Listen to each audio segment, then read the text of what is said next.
Shalom saudara-saudara yang terkasih, kita akan mendengarkan firman Tuhan, kita akan merenungkannya yang terambil dari Matius pasal 19 ayatnya yang ke-26. Saya akan membacakan untuk kita semua, Matius 19 ayat 26. Yesus memandang mereka dan berkata, bagi manusia hal ini tidak mungkin, tetapi bagi Allah segala sesuatu mungkin. Yang menjadi tema firman Tuhan untuk kita semua, yaitu memprioritaskan Tuhan. Bapak Ibu saudara-saudara yang terkasih dalam nama Tuhan Yesus, firman Tuhan kepada kita pada hari ini merupakan perbincangan Yesus dan murid-muridnya terkait dengan cara memperoleh hidup yang kekal. Jika kita melihat dari ayat sebelumnya, kita mendapati seorang pemuda kaya bertanya kepada Yesus, bagaimana cara memperoleh hidup yang kekal? Pertama, Yesus mengatakan bahwa harus menuruti perintah Allah. Tetapi pemuda kaya tidak mengerti perintah yang mana yang harus dilakukan. Lalu Yesus menyebut 6 poin isi hukum Taurat. Saya akan membacakan untuk saudara-saudari yang terambil dari 19 ayat 18 sampai 19 yang mengatakan bahwa kata orang itu kepadanya, perintah yang mana? Kata Yesus, jangan membunuh, jangan berzina, jangan mencuri, jangan memberi kesaksian palsu, hormatilah ayahmu dan ibumu, dan kasihilah sesama manusia seperti dirimu sendiri.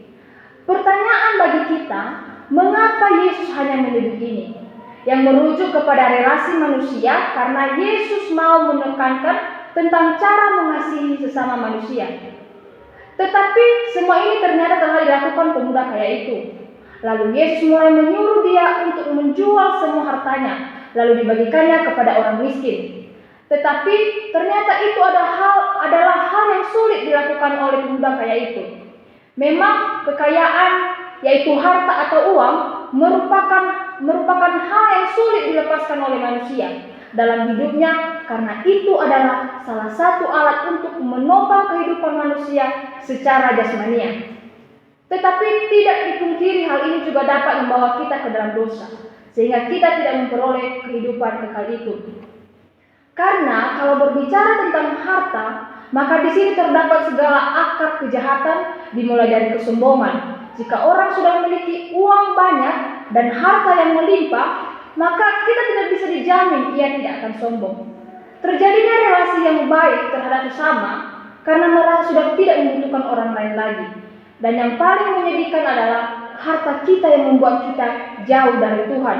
Karena kalau kita sudah memiliki segala-galanya, maka kita lupa dengan Tuhan dan memprioritaskan harta kita. Sebagaimana yang tertulis di dalam Injil Matius pasal 6 ayat 21, dikatakan, sebab di mana hartamu berada, di situ juga hatimu berada. Tetapi bukan berarti firman Tuhan ini melarang kita untuk menjadi kaya, melainkan mengingatkan kita bahwa segala kekayaan itu harus dikembalikan kepada Tuhan melalui ucapan syukur, menjadikan semua harta milik kita menjadi kemuliaan nama Tuhan, sehingga kita tidak menduakan Tuhan dengan harta kita. Jadi ketika hal itu didengar pemuda kaya itu, maka ia bersedih karena harus menjual semua harta miliknya. Oleh sebab itulah Yesus mengatakan kepada para muridnya bahwa sukar sekali bagi orang kaya masuk ke dalam kerajaan surga, dan ini merupakan fakta kehidupan duniawi.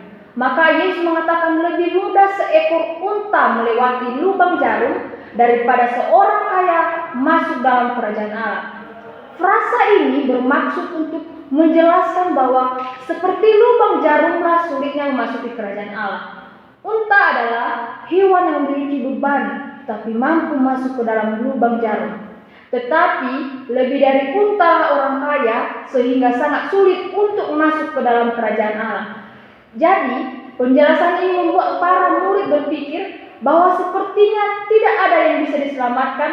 Namun Yesus menjawab mereka dengan mengatakan bahwa bagi manusia hal ini tidak mungkin, tetapi bagi Allah segala sesuatu mungkin. Ini merupakan pernyataan bahwa memang kalau manusia mengandalkan dirinya, maka ia tidak mampu memasuki kerajaan Allah itu. Tetapi jika berserah kepada Tuhan dan mengutamakan atau memprioritaskan Tuhan dalam hidupnya, maka ia akan memperoleh kehidupan kekal itu. Sepertinya dalam bagian ini, Yesus sedang membicarakan tuan muda kaya tersebut. Dari firman Tuhan ini kita belajar bahwa harta adalah penghalang besar bagi manusia untuk datang kepada Tuhan. Oleh sebab itu, mari kita menggunakan harta milik kita menjadi kemuliaan Tuhan dan prioritaskan Tuhan daripada hartamu. Karena harta yang paling mulia adalah keselamatan dan hidup yang kekal. Demikianlah firman Tuhan. Kiranya firman Tuhan ini dapat memberkati kita semua. Tuhan Yesus memberkati.